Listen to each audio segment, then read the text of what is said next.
Voting is underway in a general election in Zimbabwe. Observers say it poses one of the biggest threats to President Robert Mugabe's 33-year grip on power, but there are suggestions that vote counting could be rigged. Well, let's talk to Roy Bennett, the Treasurer General of Zimbabwe's opposition party, the Movement for Democratic Change. He's currently prevented from entering the country, so he joins us from Johannesburg in South Africa. Thank you for being with us, Mr. Bennett.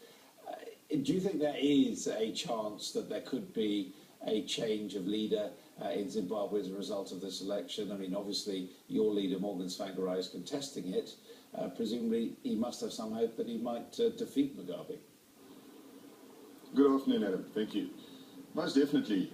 In all the years, the 13 years that I've been involved in the struggle, I've never felt the energy and the momentum from the Zimbabwean people there is at the moment. On the run-up to the elections, the numbers that attended the rallies, the huge energy that was created by that momentum. And today, the numbers at the polling stations alone tell a story. And the last presidential election, of course, was very much marred by violence and was Morgan Tsvangirai eventually walked away from the contest. Are you convinced that this time round, although there may be some irregularities, that this is a fairer contest, if I can put it like that? I think you've got a completely different set of circumstances, Adam. The last time violence was used, this time I honestly believe the rig is in full swing. The hope of the MDC and the reason for the MDC to contest these elections was the pressure from the people that wanted to go into this election and get it done with. As we sit, the no voters roll, no electronic form of the voters roll, polling stations in opposition areas spread out and minimized.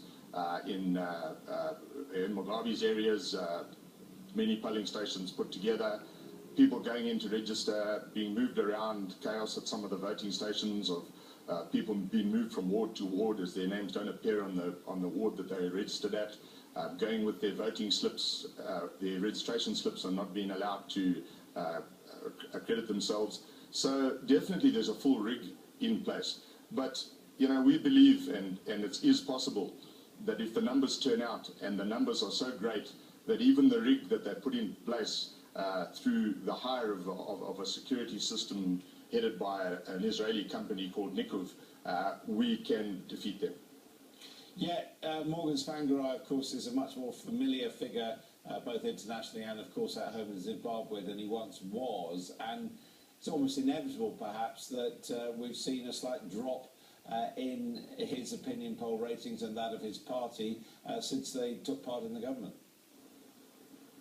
I think the NDC did pay a political price for going into that government, yet they also added tremendous value to the turnaround of the economy in the country and the daily average lives of people through improved education, health, financial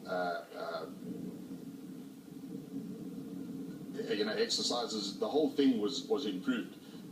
The people of Zimbabwe know, and definitely Morgan Tsvangirai is the future of Zimbabwe. ZANU-PF's own policies is what has destroyed them. The average day, the average grind for the average person every day in Zimbabwe is a grind. There's food on all the shelves. That's all imported. It's way above the price reach of the average Zimbabwean. People are battling, and they attribute the state of the economy and the state of their daily lives to the failed policies of Robert Mugabe and his ZANU-PF. Yeah, many of the independent commentators who've been in Zimbabwe around the time of this election are saying that things are looking up, that the situation on the ground for ordinary Zimbabweans is improving at the moment. Do you accept that? Absolutely. It has come, and a lot of it is attributed to the MDC's involvement in the government of national unity. What about yourself? You are not welcome at home. Is that the situation? That's correct, Adam. You know, I hold the position of Treasurer General in the Movement for Democratic Change. Any political party survives on resources. Obviously, I'm key to the mobilization and deployment of those resources, and therefore, for Robert Mugabe and his party become public enemy #1. So I have suffered severe persecution for holding that position, and would never be able to operate effectively from inside Zimbabwe. I'd either be imprisoned or, worse still, would be no longer. It is much easier for me to operate from exile. where I can do things accountably and transparently and get it to the people that matter.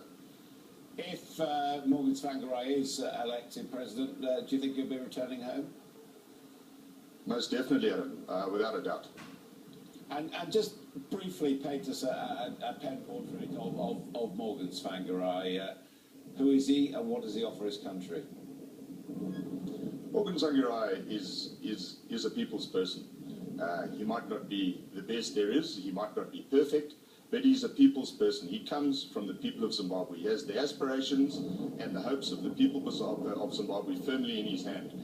He has the policies, he has the will to create what's needed for the average Zimbabwean to move forward, and that is jobs and economy, deal very decisively with corruption, reintroduce the rule of law, and most importantly, the reform of the security institutions to become obedient to the constitution of Zimbabwe and not politicians subservient to a political party. Mr. Bennett, thank you very much indeed for joining us. My pleasure, Adam. Thank you.